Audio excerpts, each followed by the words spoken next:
Bonsoir à tous, bienvenue dans Made in Africa, votre magazine économique 100% africain. Dans ce numéro, le marché de la restauration. D'après les chiffres de la Banque africaine de développement, dans sa dernière mise à jour qui date de 2009, les Africains consacreraient plus de 218 502 milliards de francs CFA à leur alimentation, bien plus que leurs dépenses de transport, d'électricité ou même de santé. Aujourd'hui, les grands leaders de la restauration rapide lorgnent du côté de l'Afrique. Au sommaire de ce numéro, le secteur de la restauration en Côte d'Ivoire, de la restauration de rue à la restauration gastronomique, on dénombre 1 million d'acteurs dans le pays. Un secteur prospère, mais attention au non-respect des normes. Ensuite, nous irons à la découverte de celle qui se définit comme l'ambassadrice de l'Attiqué Poisson, Hélène. Elle dirige le restaurant familial chez Tanti Alice. Son restaurant est devenu aujourd'hui une véritable référence. Et puis sur notre plateau, comme toujours, les meilleurs experts du secteur pour nous en apprendre davantage sur la question. Le secteur de la restauration manque de structuration et de professionnalisme, ce qui fait que seuls 3% des restaurateurs aujourd'hui en Côte d'Ivoire respectent les normes et les lois en vigueur. La restauration est un métier difficile. Ces acteurs travaillent en moyenne entre 12 et 15 heures par jour, voire plus. C'est un véritable sacerdoce qui demande beaucoup de compromis. Il existe plusieurs façons d'exercer le métier de restaurateur. La restauration de rue, la restauration rapide, la restauration gastronomique et les Ivoiriens ont diverses habitudes de consommation. Comme l'indique l'infographie, 44% fréquentent les débits de boissons, 28% d'entre eux fréquentent les garbadromes, 13% fréquentent les kiosques à café, 8% les restaurants de tout type et 7% les unités de transformation.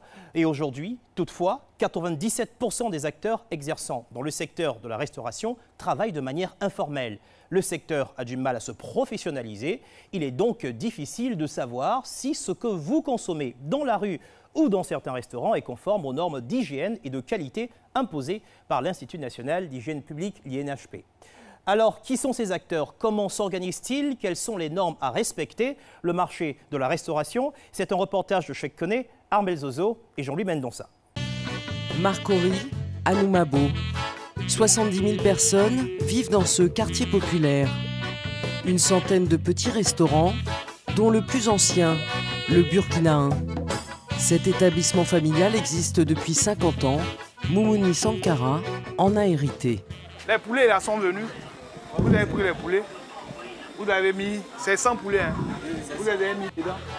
Une cuisine faite de briques et de broc, du matériel artisanal et à la carte, un unique plat. Une spécialité burkinabé, pays d'origine de Moumouni.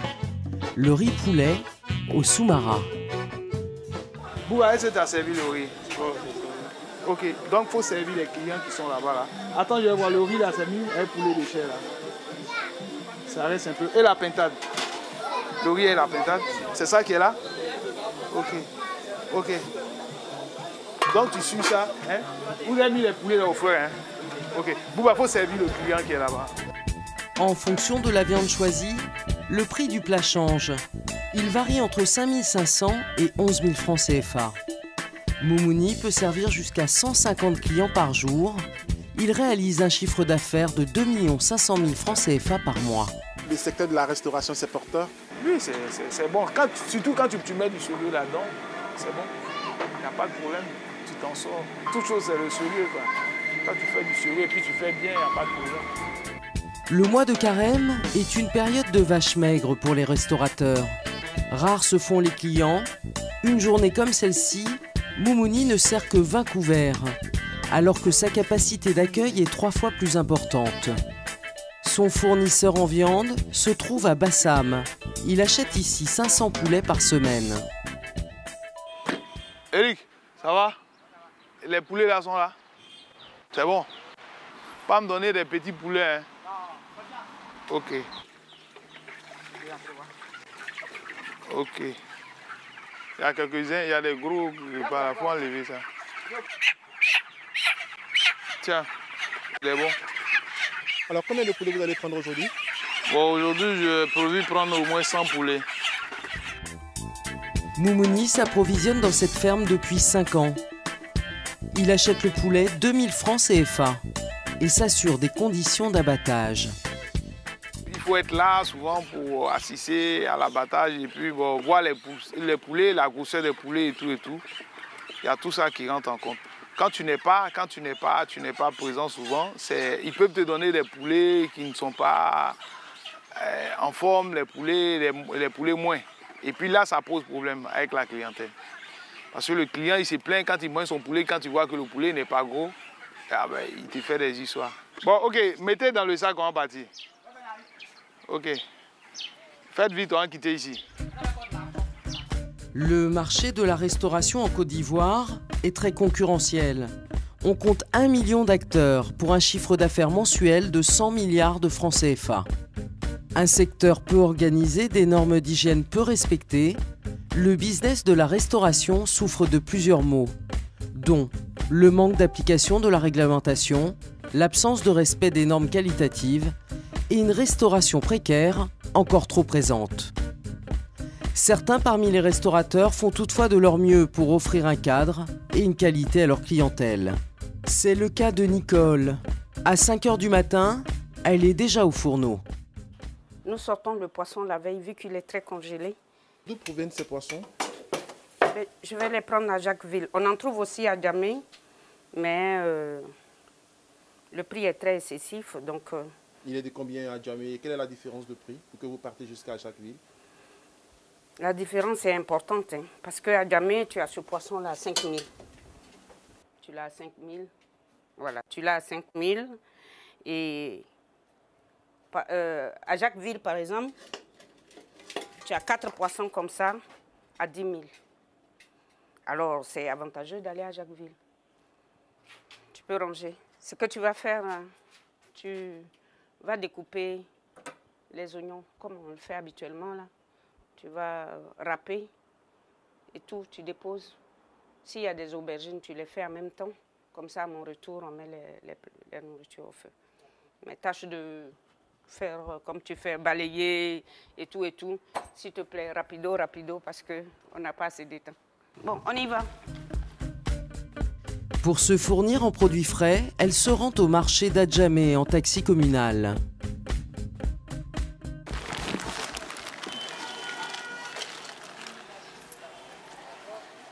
Madame, j'ai pas la monnaie. Hein.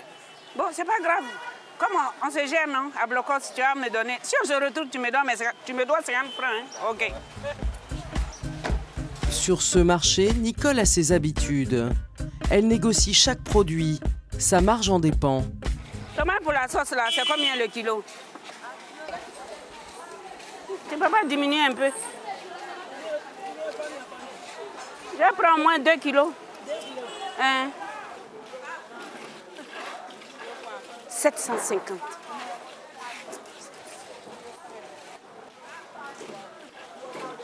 Ça marche, non? Tape. Allez, fais vite. Et là, ici, ça va? 750.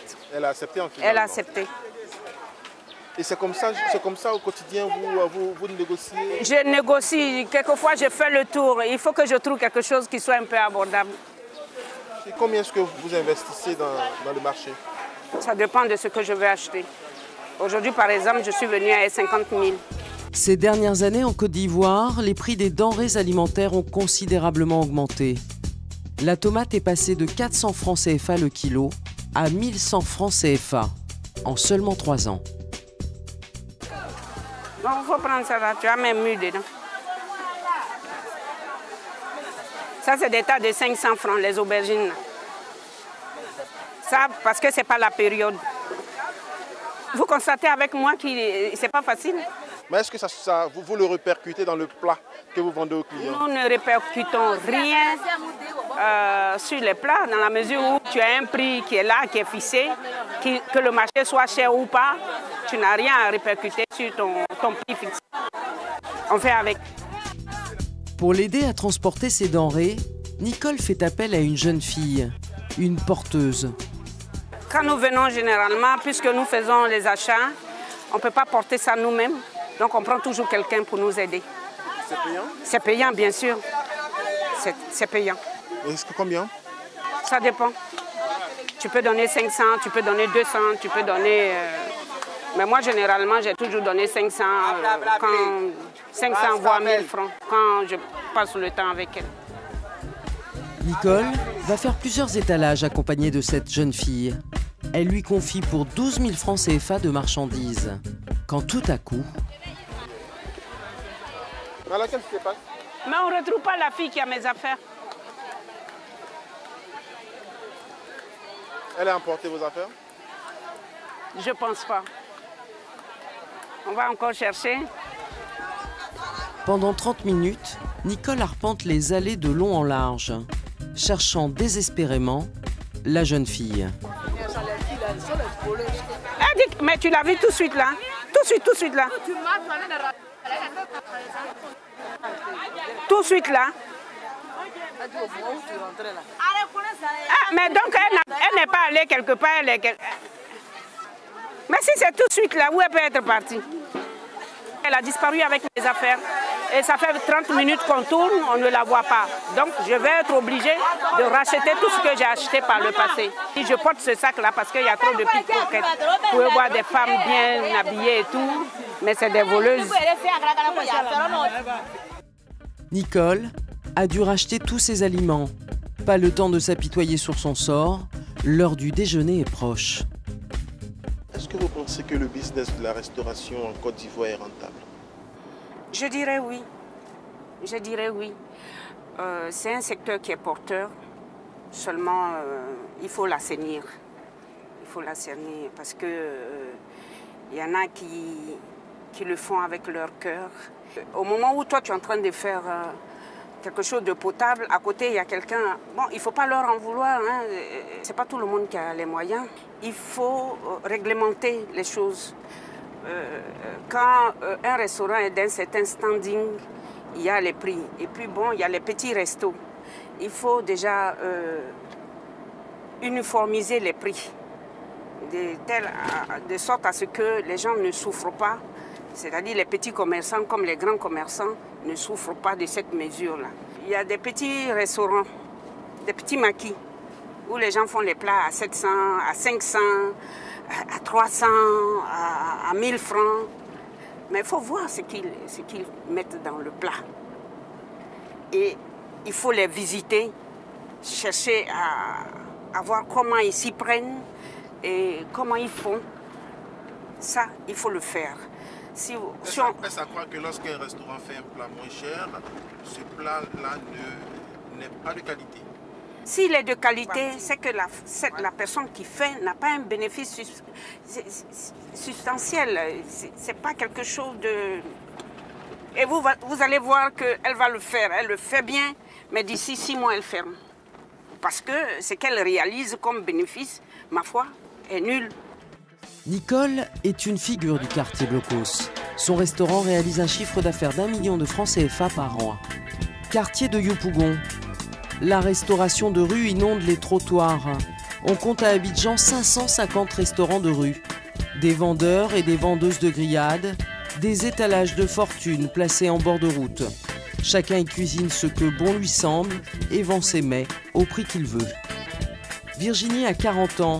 Elle est vendeuse de poissons braisés depuis 2 ans. Tu voulais pour combien? Tu voulais pour combien? Je ne vois pas les poissons là. Faut dire, si tu me dis ce que tu veux là, il fait sortir.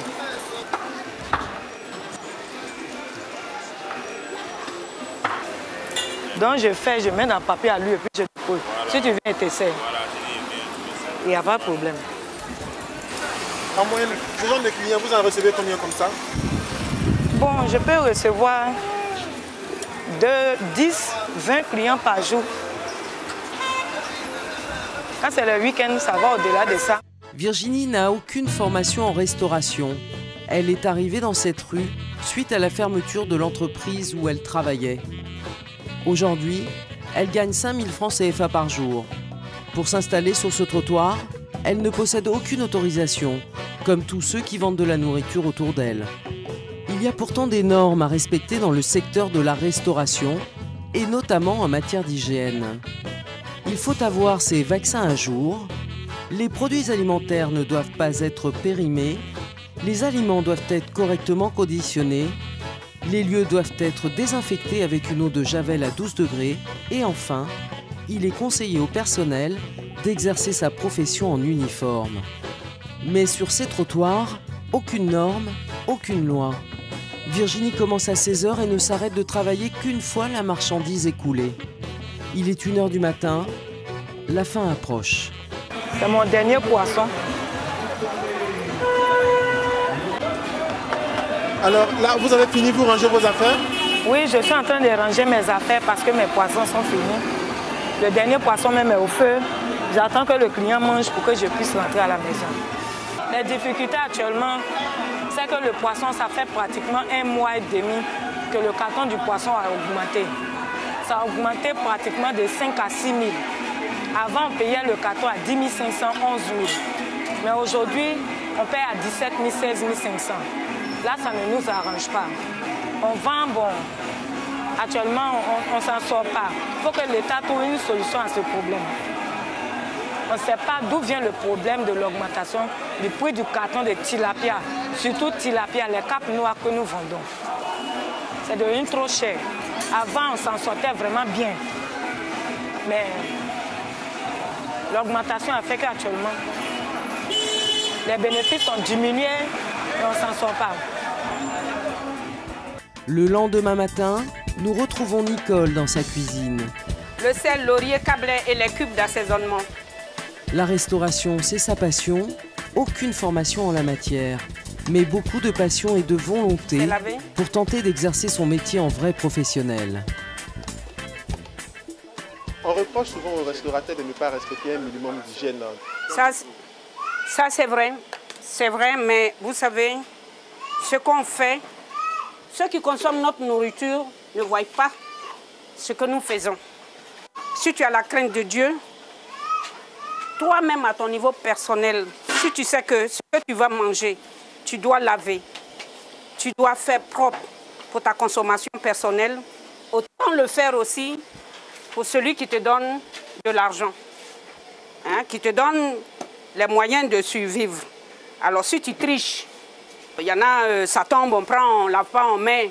D'accord, mais un jour, quelqu'un est intoxiqué, il sait qu'il vient de chez toi, mais c'est fini pour toi là. Tu ne peux plus rien faire. Voilà, clou de girofle. Est-ce qu'il y a une brigade de ça? Oui, qui passe, qui dit par exemple comment est-ce que les filles doivent s'habiller.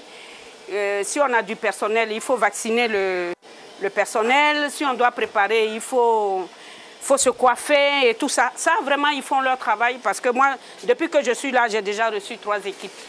Avant, on ne le faisait pas, mais de plus en plus, les gens maintenant passent pour vérifier. Même les congélateurs, ils fouillent, ils regardent si c'est propre, si c'est bien tenu. Même ce que nous consommons, là, ils regardent la date de péremption et tout ça. Ça, ils le font. Honnêtement, ils le font.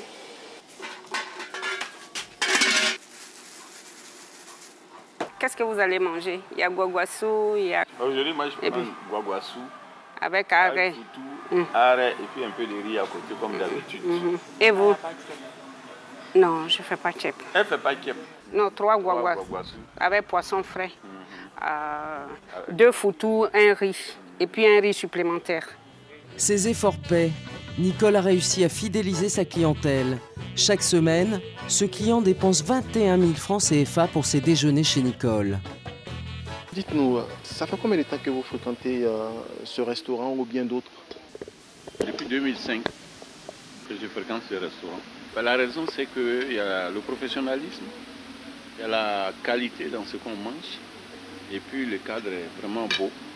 Ça me plaît, ça donne l'impression d'un cadre un peu rustique, alors qu'on est en pleine ville et tout. Moi, j'adore ça. Quel est le budget que vous allouez par semaine? Bon, par jour, ça fait 3 500. Il faut le multiplier par 6. Parce que parfois, les samedis, je suis ici. Et j'alloue ce budget-là parce que je trouve qu'il y a la qualité. Et je trouve aussi que le cadre est approprié. Quand vous rentrez dans un restaurant, quelle est votre exigence? D'abord, la réception. Ensuite, le professionnalisme autour de tout ce qui est proposé dans le restaurant, que ce soit la nourriture, l'environnement, les couverts, etc., etc. Et je trouve tout ça ici, donc c'est pour ça que je viens. Nicole sert une trentaine de clients par jour. Chacun d'eux dépense en moyenne 3000 francs CFA pour un plat. La nuit tombée, c'est l'heure des comptes. Non, ça suffit. S'il y a quelque chose que je ne comprends pas, Ruth, je vais te poser des questions. Ok. On avait fait 7 arrêts. Arrêt est fini, hein? Ok. Donc, qu'est-ce que révèlent vos points? Combien est-ce que vous avez gagné aujourd'hui?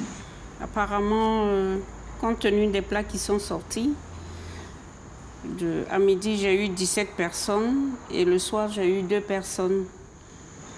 Et ça fait combien au total?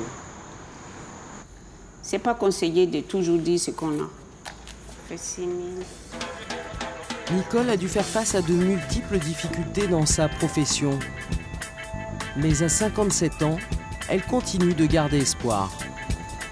Ça fait 10 ans que vous êtes lancé dans le business de la restauration. Est-ce que vous pensez que les choses évoluent dans le secteur après 10 ans? Je peux dire que les choses ont évolué, mais depuis les crises, moi, mon affaire, il y a eu beaucoup de baisse d'activité. Mais maintenant, ça commence à... Mais c'est pas évident. C'est pas évident. Mais les choses évoluent quand même. Si c'est pas comme je le veux, mais toujours est-il que c'est pas mauvais non plus. Voilà. Vous avez de l'espoir? Oui, j'ai beaucoup d'espoir. Des perspectives en vue? Oui, les perspectives, il y en a beaucoup, parce que je vais transformer ces lieux-là en un lieu vraiment paradisiaque et sorti de l'informel. Parce que tout ce que je fais là, ce n'est pas encore... Je ne peux pas appeler ça du professionnalisme, honnêtement. Parce que je ne suis pas loin de l'ivoire. Il faut quelque chose qui ressemblerait plus ou moins, même si ce n'est pas l'ivoire, hein, mais un petit ivoire quand même. Et je sais que je vais y arriver. Je sais que cet espace-là sera une référence culinaire, tant au niveau d'Abidjan, de la Côte d'Ivoire et au-delà. J'y crois. En Côte d'Ivoire, 97% des acteurs de la restauration continuent d'exercer le métier de façon informelle. Professionnaliser le secteur est un enjeu qui permettra d'organiser, de réguler et surtout de réglementer le marché de la restauration. De retour sur ce plateau avec nos invités, Monsieur Tonian Amalaman, expert en restauration. Bonsoir, bienvenue. Bonsoir, monsieur. Nous avons également Madame Christelle Vougoané, restauratrice et propriétaire du groupe Nerima. Bonsoir. Bonsoir. Et nous avons également l'Institut d'hygiène représenté avec le professeur Sakou Kouakou Julie, maître de conférence agrégé en hygiène publique, responsable chargé de l'unité inspection sanitaire du laboratoire de l'Institut national d'hygiène publique. Bonsoir. Bonsoir. On commence par vous. On vient de voir un reportage. Quel est votre regard sur le niveau de respect des règles sanitaires, d'après ce que vous avez vu? Nous venons de voir un élément qui nous montre la restauration informelle. Donc, il est évident que travaillant dans le secteur informel, ces restaurateurs ont du mal à respecter les règles d'hygiène. Déjà, pour les installations, il faut que les locaux soient propres. Alors, nous avons vu des personnes vendre au bord de la rue avec des caniveaux à ciel ouvert. Qu'est-ce qu'il aurait fallu faire? On ne doit pas vendre au bord des caniveaux. C'est interdit. C'est interdit. C'est bien noté. Monsieur Tonian, alors vous avez travaillé depuis des années dans le secteur de la restauration, vous avez même travaillé au niveau de la régulation au niveau du secteur. Alors quel est le regard que vous portez sur le sujet et les différents acteurs que nous avons vus déjà dans le reportage? Ce reportage a montré, je vais dire, la légèreté avec laquelle nous considérons la vie.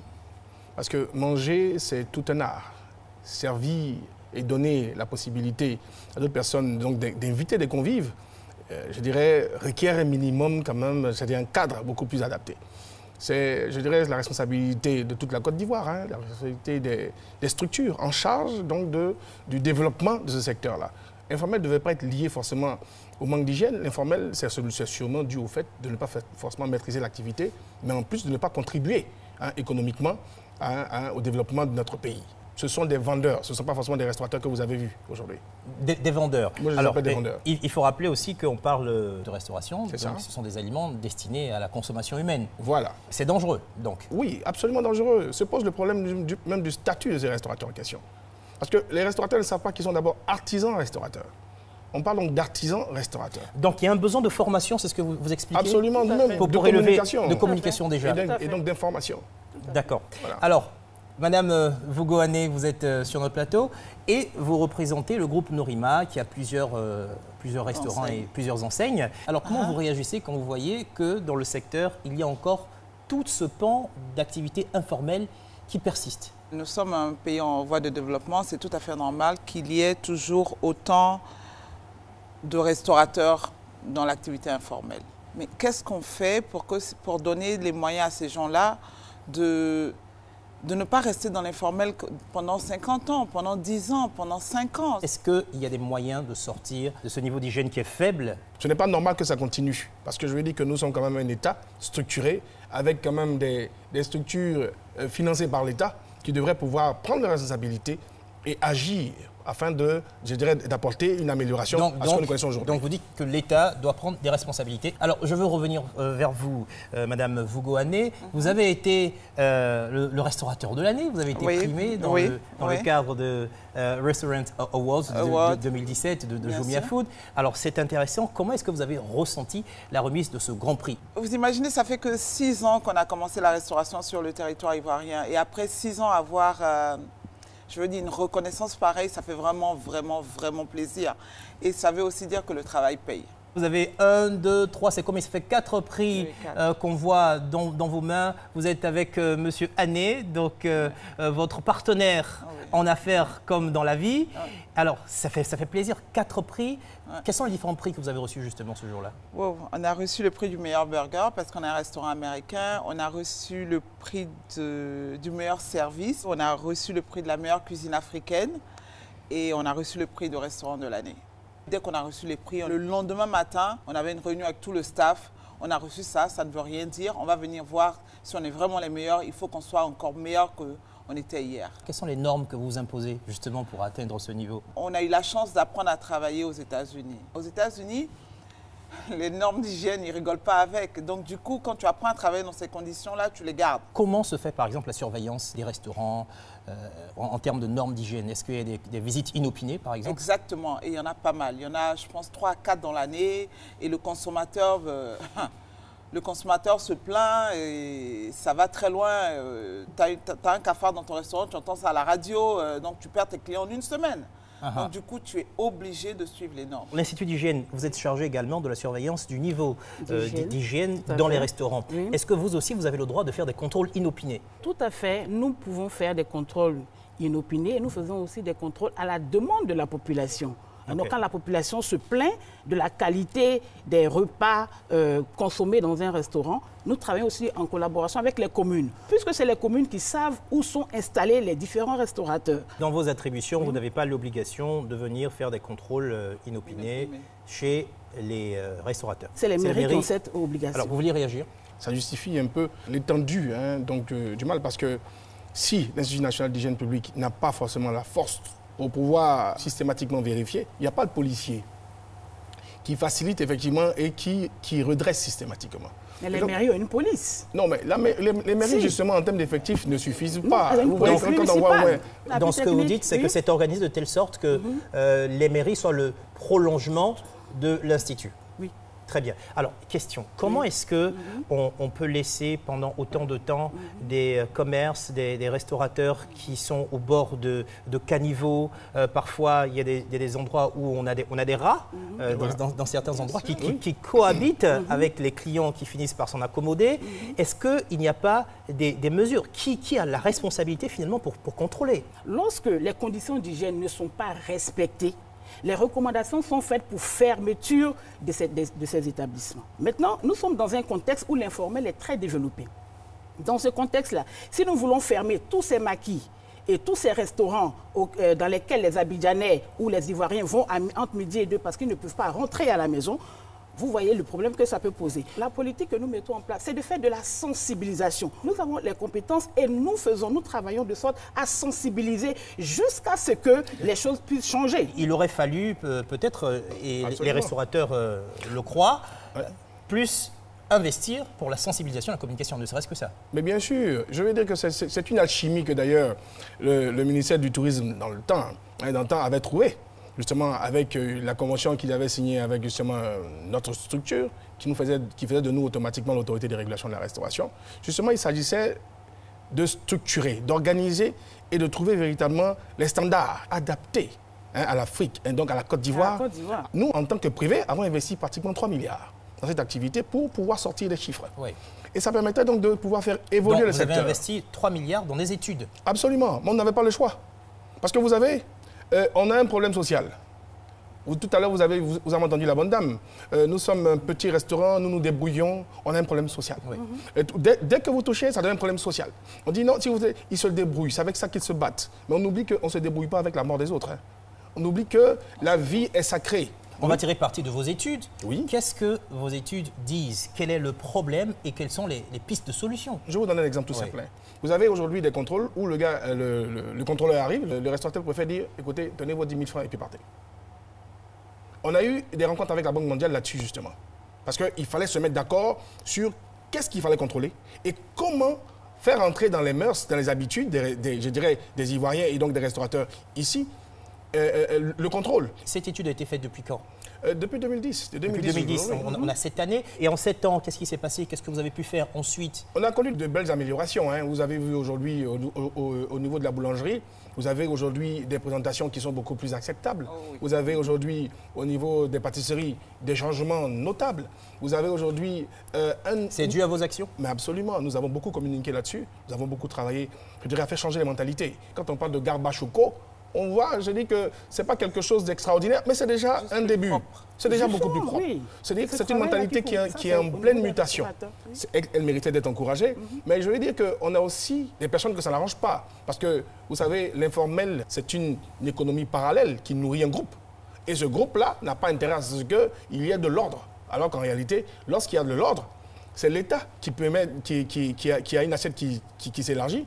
Et donc, des structures telles que celle de Mme Fogou ne pourraient plus trop souffrir de cet impôt. Oui, mais 97%, c'est énorme. Mais c'est tellement énorme. Qui sont dans l'informel. Alors, qui a la responsabilité de déclencher un mouvement de professionnalisation de ce secteur? Les restaurateurs et les consommateurs sont les enfants. L'État est le chef de famille. Absolument. Et donc, du coup, le mouvement doit venir de l'État. Absolument. Il faut donc un leader qui puisse déclencher le mouvement. Alors, est-ce qu'on gagne beaucoup d'argent dans la restauration? Question rapide. Oui, bien sûr. On gagne très bien sa vie, bien sûr. C'est bien noté. Alors, on va découvrir cette dame. Écoutez, dans le secteur de la restauration, certains acteurs se distinguent vraiment.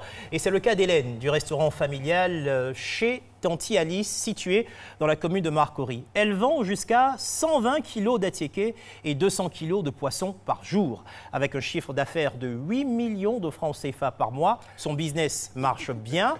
Le mois prochain, le restaurant aura 40 ans. Une longue réussite qui lui a valu des lauriers. Hélène voit grand. Elle voit très grand puisqu'elle veut devenir l'ambassadrice de l'attiéké poisson dans toute l'Afrique de l'Ouest. Hélène, l'ambassadrice de l'attiéké poisson, un reportage de Jean-Luc Bongbo, Oumar Yamogo et Noël Kouakou.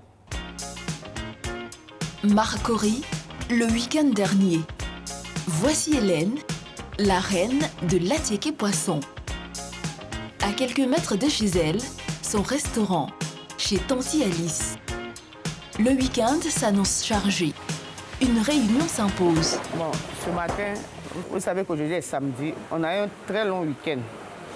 Et le week-end est on a samedi, dimanche, lundi est férié.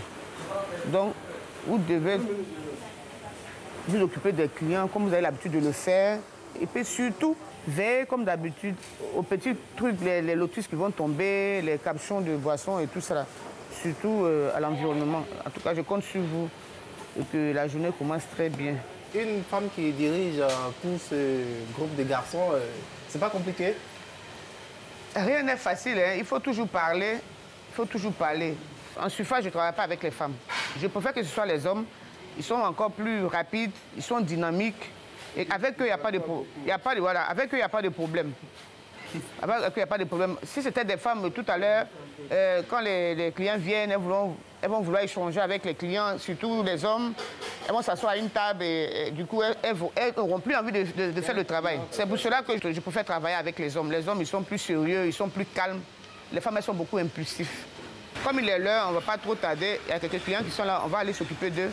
Vous commencez à les servir. Vous continuez le nettoyage des tables, s'il vous plaît. Pour Hélène, l'hygiène est importante. Elle surveille tout, la propreté de son établissement et veille au respect des normes de qualité en termes d'alimentation. Comme en témoigne ce certificat de salubrité attribué par la mairie de Marcory. Je tiens beaucoup à l'hygiène et puis l'environnement surtout. Je tiens à ça, à l'hygiène de l'endroit. Il faut que je passe tous les matins vérifier ce qui est mis en place, ce qui est bon, ce qui n'est pas bon.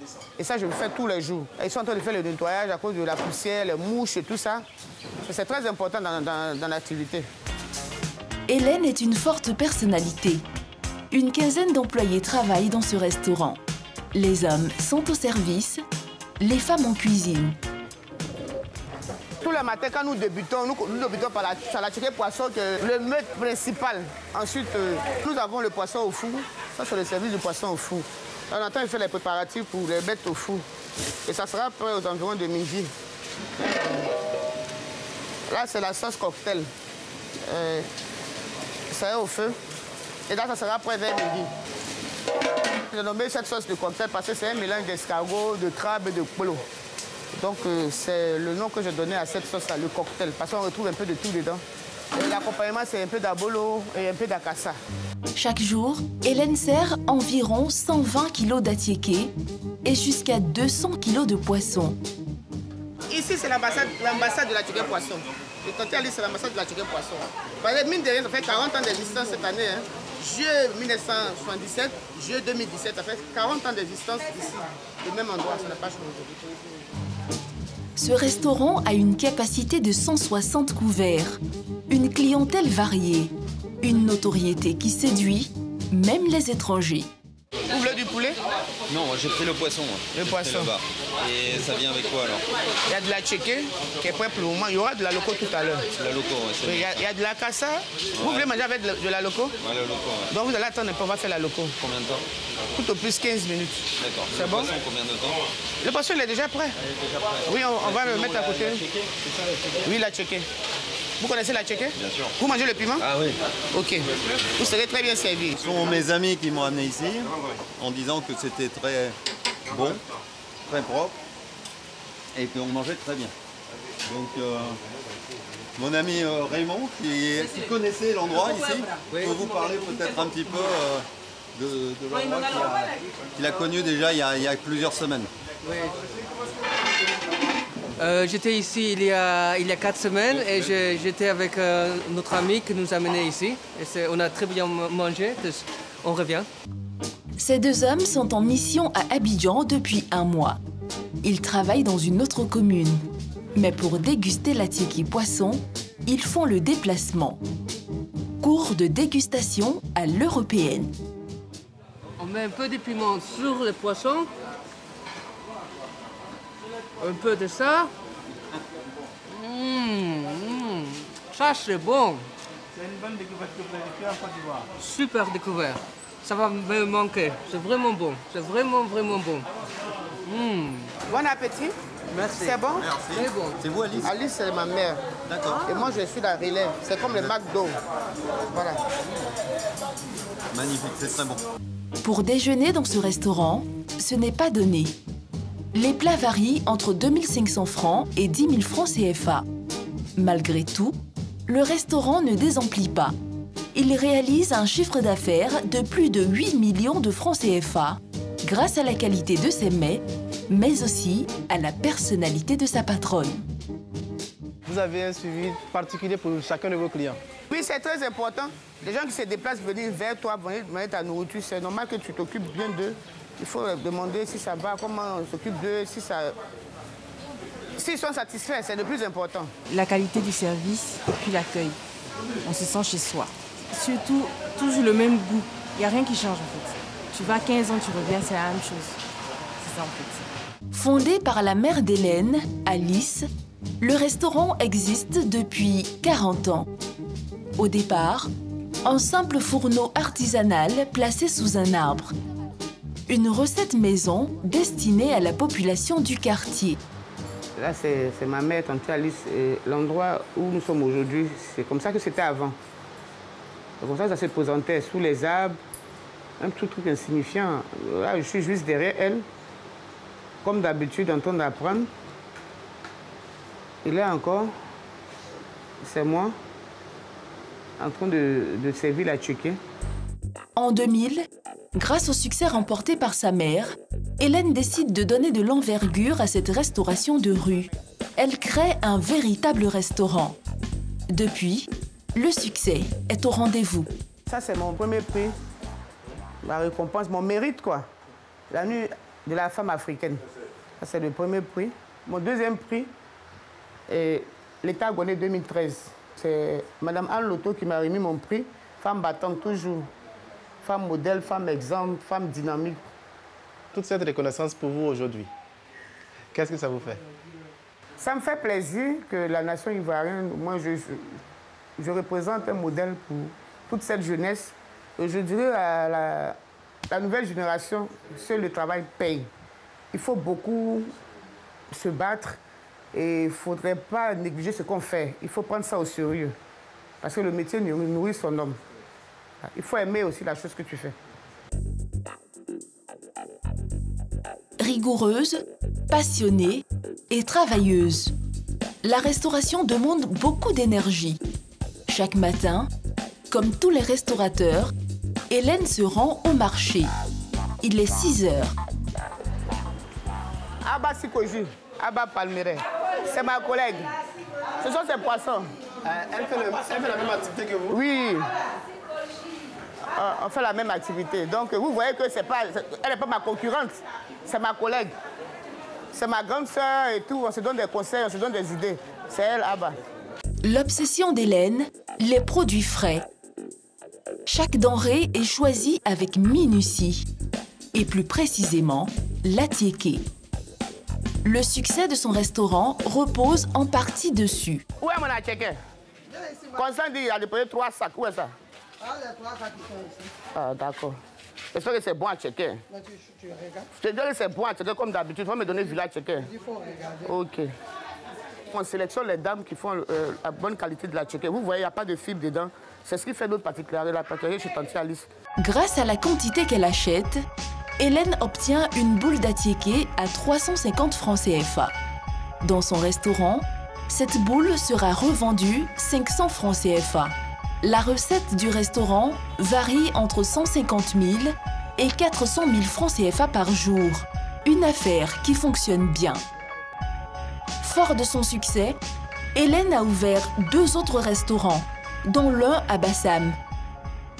Moi, je ne vais pas me contenter seulement de tante Alice à Makori.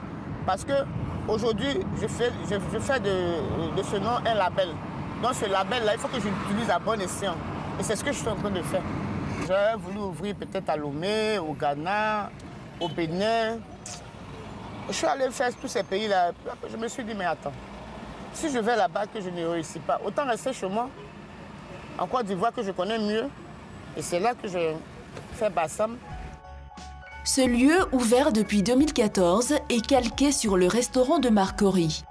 Même nombre de couverts, même recette, même enseigne. Hélène passe ici tous les 2 jours. Ici, chez le restaurant chez tante Alice à Bassam. Donc c'est comme ça que se présente le cadre. On a le grand préau qui est là. On a un petit préau ici. Et là, on a un podium qu'on a fait confectionner pour les événements. Soit si nous avons des mariés, nous mettons des bâches là. On fait un VIP pour recevoir les parents du marié et les mariés même. Là, on pose un tapis rouge pour embellir un peu l'endroit. Tante Alice, où est-ce qu'elle a eu les fonds pour pouvoir monter cet autre? Bon, j'ai pas assez de moyens, hein. Mais grâce à Dieu, mes connaissances, les relations que j'ai, parce que j'ai beaucoup de relations, j'ai des entrepreneurs, j'ai des menuisiers, j'ai on va dire des propriétaires de quincaillerie, c'est tous ceux-là qui m'ont aidé à faire ce joyau que vous voyez ici. La banque, je n'ai pas pris de crédit à la banque. Ce sont mes connaissances qui m'ont aidé, avec mes maigres moyens. Tu es content de me voir, hein? On dit quoi? Ça va. Ça va. C'est comment? Ça va. La semaine prochaine, tu dis quoi? Il y a un baptême? Oui, oui, il y a un baptême. Ils vont passer lundi, me donner l'argent pour la réservation. D'accord, tu me fais signe alors, puis on va voir. Hélène a investi plus de 30 millions de francs CFA pour ouvrir ce restaurant à Bassam. En à peine 2 ans, elle réalise un chiffre d'affaires mensuel de 2 millions de francs CFA. De quoi donner des ailes à notre restauratrice. Quartier de la Palmeraie à Cocody. Hélène vient d'ouvrir un nouveau restaurant. C'est mon nouveau bébé. Ça fait à peine 1 semaine, 10 jours que j'ai ouvert ici. Vous voyez que comment c'est le village, quoi. Enfin, c'est un style de village. C'est pas encore trop ça, mais Dieu fera. Ça me fait plaisir aussi de venir dans ce secteur-là pour pouvoir nourrir la moitié de mes clients qui sont de ce côté-là. La preuve, ce sont eux-mêmes qui m'ont trouvé l'endroit, qui ont voulu que je sois ici, de pouvoir venir les nourrir parce qu'ils aiment ma nourriture. C'est pour ça que je suis là. Ok. On dit quoi? Je suis surpris de vous voir ici. Hein? Vraiment? Bah oui, on te suit partout. Ouais, là, c'est... Partout où on te voit, on sait qu'il y a une bonne chose. Les empreintes d'Alice. Merci beaucoup. C'est un exemple à suivre. Ouais, vraiment. Les femmes de judo doivent te suivre parce que vraiment, c'est une référence. Nous, elles ne peuvent pas passer sur la maison en tout de l'homme. Mais vous donnez vraiment l'exemple. Quand vous entendez ce genre de témoignages, d'encouragement comme ça, qu'est-ce que ça vous fait? Mais ça me réjouit, ça me fait plaisir que les gens reconnaissent mes efforts que je fournis. Pour moi, c'est un plaisir de pouvoir toujours les nourrir, leur faire des bons plats, comme ils aiment. C'est une chercheuse. On vient de découvrir qu'ici, là, c'est un coin très anodin, les gens n'y pensent pas, mais elle fera d'ici une référence. Avec Marcory, Bassam et aujourd'hui Cocody, Hélène emploie au total 32 personnes. Il est 18 h. Hélène a terminé sa journée. Ces restaurants d'Abidjan ne sont ouverts que le midi. Cela permet à cette mère de 4 enfants de consacrer ses soirées à sa famille. C'est M. Mel, mon époux, et sont mes enfants. Chris et Kimi. Ok. Alors, avoir une vie de famille avec l'activité que vous menez, il n'y a pas de difficulté à concilier les deux? Ben ça va, on arrive toujours à gérer, hein, puisque mon époux est là pour m'épauler. Quand je suis en activité, d'ailleurs, il est là, il s'occupe des enfants. Mais ça ne m'empêche pas aussi de m'occuper de ma famille. Il faut qu'on trouve toujours le temps de s'en occuper. C'est une question d'organisation. Nous sommes très organisés ici. Madame, quand elle va à ses occupations, et quand moi je ne vais pas au travail, je reste à la maison pour gérer un peu l'affaire courante. Donc voilà un peu comment nous organisons. Hélène est un modèle de dynamisme, une restauratrice passionnée par son métier qui rêve secrètement à devenir l'ambassadrice de l'Atiéké Poisson dans toute l'Afrique de l'Ouest. Nous sommes de retour sur ce plateau avec nos invités. Alors, on vient de voir cette dame qui se bat. La restauration, c'est un sacerdoce. Vous travaillez combien d'heures en moyenne à peu près? Quelquefois, ça va jusqu'à 16 heures. Et combien de jours par semaine? La restauration, c'est vraiment 7 sur 7. Mais il faut s'organiser. Moi, je ne travaille pas 7 sur 7. C'est contre mes règles, j'ai des enfants. Donc, du coup, c'est 6 jours. Alors, est-ce que vous connaissez Hélène? Avez-vous déjà mangé chez elle? Oui, j'ai d'ailleurs connu sa maman, c'est Alice d'abord. Oui. Et ensuite Hélène, qui est la fille, qui est une battante en tout cas. Oui. Un caractère bien trempé, mais je veux dire qui mène bien sa brigade comme il se doit. Apparemment, c'est important pour les affaires. Oui. Absolument. Alors, dites-moi, vous avez déjà mangé chez Alice? Oui. Chez Tanti Alice? Oui, et c'est très bon. Oui. Quelles sont les normes finalement? Comment est-ce qu'on sait qu'un établissement est agréé pour ouvrir en qualité de restauration ou de restaurateur pour faire de la restauration? D'abord, il faut avoir une autorisation du ministère. Lequel? Du tourisme. D'accord. Hein? Vous avez déjà eu cette autorisation? Pour être honnête avec vous, je ne m'y connais pas trop.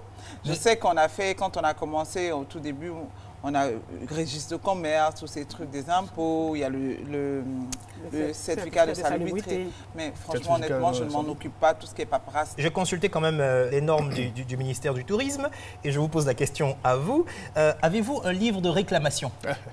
Non. Alors, donc vous n'avez pas de livre de réclamation? C'est comme la boîte de suggestions.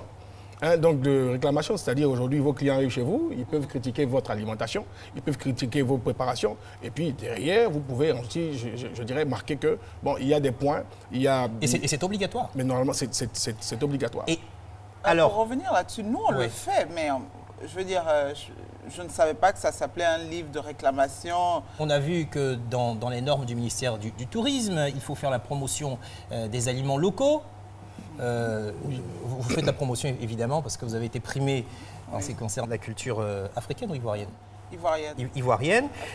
Et c'est interdit également de vendre, les vendeurs ambulants ne doivent pas avoir accès aux lieux de restauration. Alors il y a plusieurs normes comme ça. Est-ce qu'il ne faut pas faire beaucoup de communication et de formation? Monsieur Amalaman, où on en est? En termes de texte, la Côte d'Ivoire est bien fournie, mais en termes d'application des textes, la Côte d'Ivoire est vraiment pas suffisamment, je dirais, un bon élève. La question en ce moment, c'est de savoir où on en est avec la formation, parce que c'est vous qui avez initié ce terme de terrorisme alimentaire. Oui. Il faut former les uns et les autres. Madame Vogo-Ané, est-ce que vous avez reçu une formation? Moi, personnellement, non. J'ai appris sur le tas. Oui. On peut apprendre sur le tas en restauration, il n'y a pas de problème avec ça. Mais ça n'a rien à voir avec l'hygiène. L'hygiène, c'est vraiment le béaba de...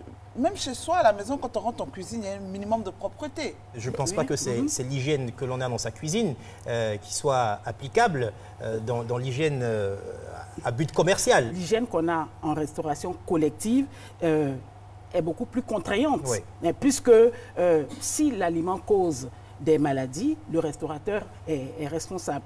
Bon, en termes de formation, ce que je voulais dire, c'est que nous recommandons que les restaurateurs forment leur personnel ou engagent du personnel déjà qualifié en hygiène alimentaire. Et si le restaurateur n'est pas qualifié, c'est ça le problème? Non, en fait, il y a deux types de qualifications. Moi, je ne parle pas de la qualification au niveau culinaire. Ça, c'est de l'expertise. Oui. Je parle de la qualification en hygiène. C'est de ça que je parle.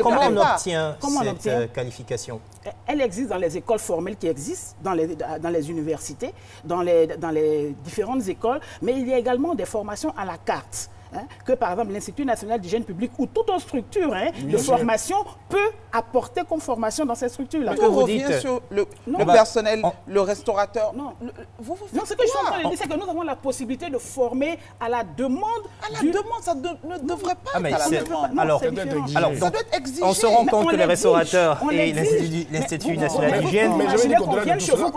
On vient former votre personnel. Ah, mais il le faut avant qu'il... Il le faut. Ça ne se passe pas comme ça. Ça devrait. Non, ça c'est votre vision. Quelles sont les conséquences lorsque on n'a pas quelqu'un de qualifié en hygiène ou alors lorsqu'on n'applique pas les normes d'hygiène? Si après consommation de repas dans votre restaurant, il y a des problèmes de santé, le gouvernement peut faire fermer votre établissement. C'est une perte pour vous. Et c'est une perte de renommée. Combien de restaurants ont été fermés? Il ne s'agit pas de fermer les restaurants pour les fermer. Est-ce que vous avez des établissements où il y a eu des plaintes pour des cas d'intoxication alimentaire?